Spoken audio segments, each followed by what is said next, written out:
I've been thinking of a nickname for myself, and I'm not quite sure what to use, but I like the concept of the fearless quilter. And why am I fearless? Two reasons. One is I know there will be other quilts down the road that will be better. And two, because I also believe that with each and every stitch, I'm improving, and I'm dying to share with you today some cool skills and drills to get you into some free motion machine quilting on like some flames and some disco dot kind of clamshell. So follow along.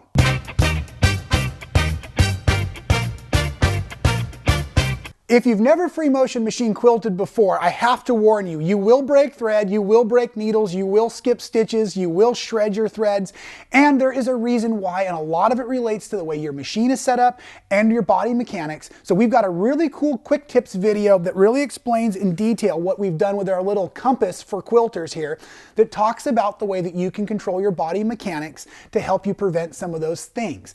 Now, like I said, it happens to all of us, me included, but as I continue to practice, I continue to improve. So today's skills and drills is going to be working through some flames. Check these out.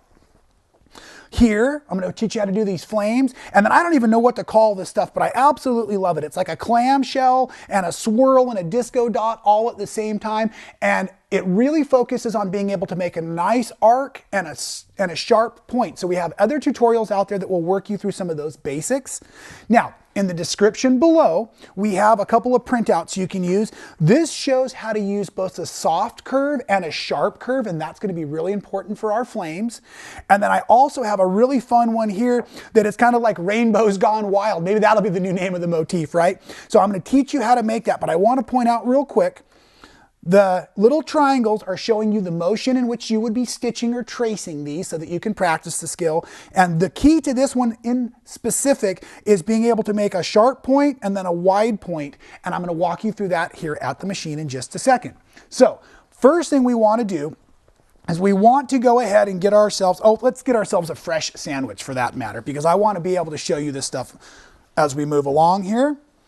Now, a lot of you have been practicing your basic curved motion, and that's really important here.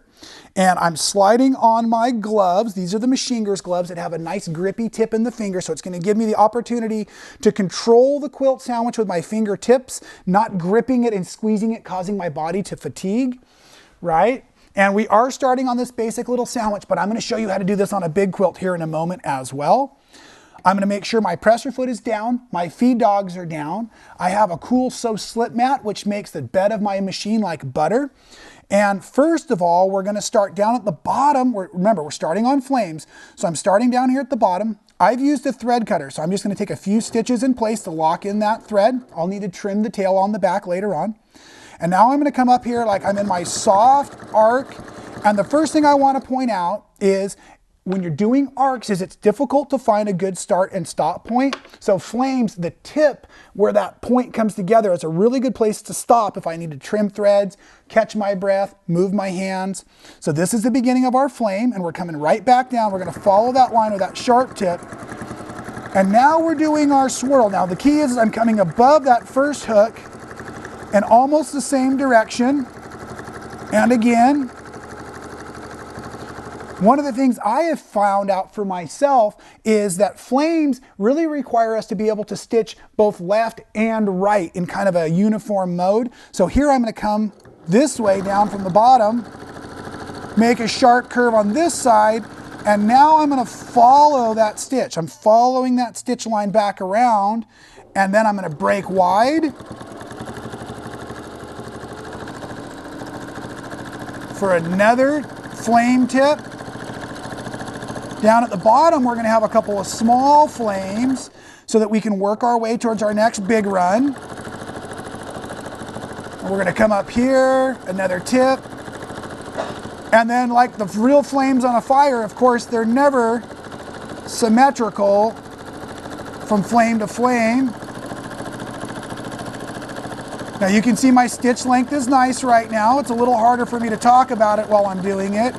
But in order to get nice even stitches is a rhythm between our hand speed and the machine speed.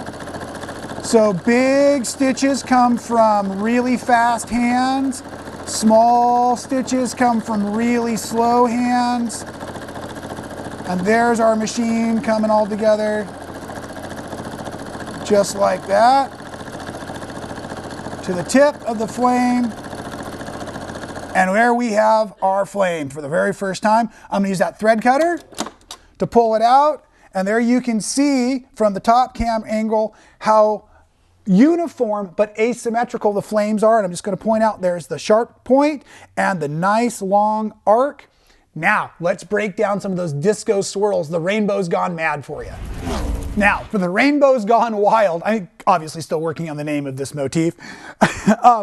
The key is, as I was trying to point out earlier, is the sharp points and then keeping it wide as we come to the other side. It'll make more sense as I'm actually sewing it, but also a variety of sizes is what I really feel like, and a variety of different directions. So this isn't going to be a real linear design. This is a great filler style motif, where the flames are a great linear design if you're working on borders or in big blocks, something like that. So let's start talking about our Rainbow's Gone Wild. I think that's the name that's going to stick with us today here.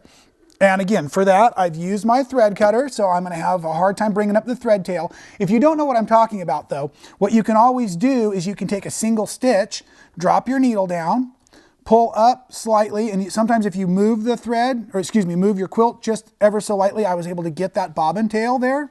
So now I have both threads on the top, which is really the best way to start and stop any of your free motion quilting, because you can take a few stitches like this to lock it in place. And now I'm just going to come into what will be a point so I can stop. Then I can come back in and trim out those thread tails like that. Now, for this particular design, I usually start on a seam allowance between two blocks so that I have a good start and stop point for my first arch. I could run another arch through this if it was visually bothering me, so that now this becomes my arch. So now I'm a point, I'm coming back around and I'm staying wide, but that becomes a point. Back around here to what would be wide and maybe another point. I seem to do these in a series of 3 different arches, and then from here I'm going to go on to shape another direction. Oh, I've got this thread that's driving me nuts. That's how good the grip is on my gloves here. Now, from here I'm going to point, and you saw me on the first one going around the outside. I don't have to always go around the outside. You saw me jump to the inside here, but I still want that tip, and now I'm going wide. And here's a cool trick. If you ever have stitched yourself into a corner, watch, I'm going to follow that motif I already designed back to a good way to get out of here. Now I'm just going to start laying these down.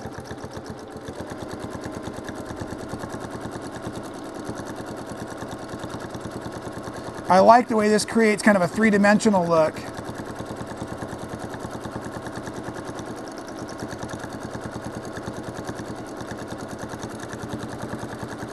And you'll also notice the pace of the machine here. I'm running a little slower because I really want to keep a nice feeling of symmetry between that point and the wide side. The point and the wide side. And you can see I'm starting to get kind of the same the same size. So watch this. I'm just going to throw a big one out. And it's the loft that is left behind in the center that I am so attracted to. So getting big swoops and small swoops together really help the effect.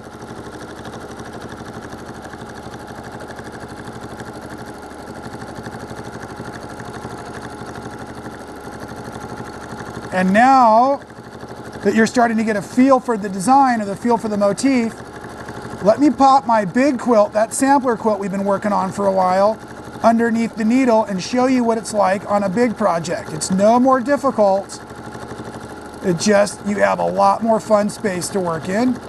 Oh, and another great place, we were talking about starts and stops. This is a great place to stop right in here too. So if I was stopping, I could take a couple stitches in place, and then I can either bring my needle all the way up and pull this, and if you look really close right here, you can actually see the white of my bobbin thread. So if I snip that knot, I've actually freed the bobbin thread as well. So that's another neat trick to show you there. So that has a great start and a great stop on this particular piece. And so therefore all of my thread tails are on the top, which is a much easier way to do the machine quilting. Now, I'm gonna lift that presser foot up, get everything out of the way. And now we're gonna take our sampler quilt, and I apologize, there's no pattern for this quilt yet. It's just a bunch of fun squares from other tutorials we've done here at Man Sewing, such as 3 Dudes Modified, or this is a slice of block right here. Okay, and now I have worked this whole quilt. I've been quilting on my Baby Lock Jane so that it's a legitimate test, and I'm focusing just in one section of the quilt at a time. I've quilted a lot of this over here, so even though I've got it rolled with my bicycle clips still, I don't need the big roll in the machine right now because I just want to quilt in this area. Now, if you look closely, it is one of my favorite motifs. So here you can see all of these swirls and the rainbows gone wild coming together. And a lot of times I actually use it to transition between other quilting motifs as well. So as I'm seated myself here, I'm getting myself comfortable. A couple of other things I want to point out. I'm working from the areas that I've already been quilting in away from the center of the quilt. And because I've quilted enough in this area, I'm almost to the point where I can pop this safety pin out. The safety pin is holding all the layers together, and I do not want to quilt too close to that safety pin because of the fear of breaking the needle or the machine by hitting the pin. So for this, let's do some micro flames just for fun in this gray area here. And then I'm going to go right from the micro flames into the swirls, and you can just sit back and watch along. Here we go. Foot down, taking a few stitches to lock in. I can pull that bobbin thread up and grab it real quick. And here we go. Stopping at the tip so that I can cut this thread tail so it's not part of the project for the rest of its life. And we're going to go into our micro flames.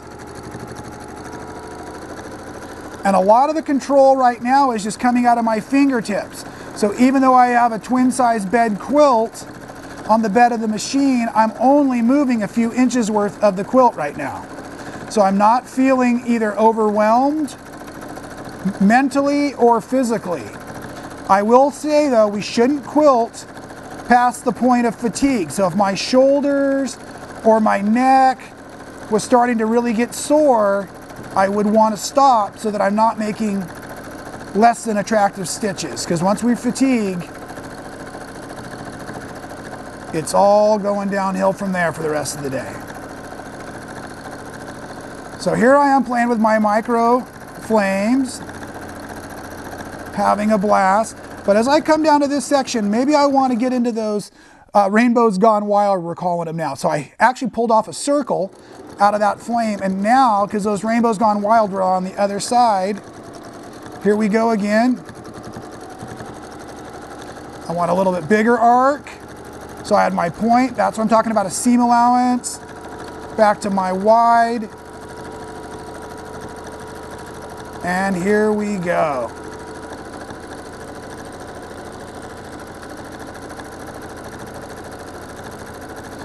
I just absolutely love the zen that I find myself in when I'm machine quilting. It's actually to a point where it's actually just difficult to talk about what I'm doing. So I'm just going to be quiet and let you enjoy the stitching for a few minutes here.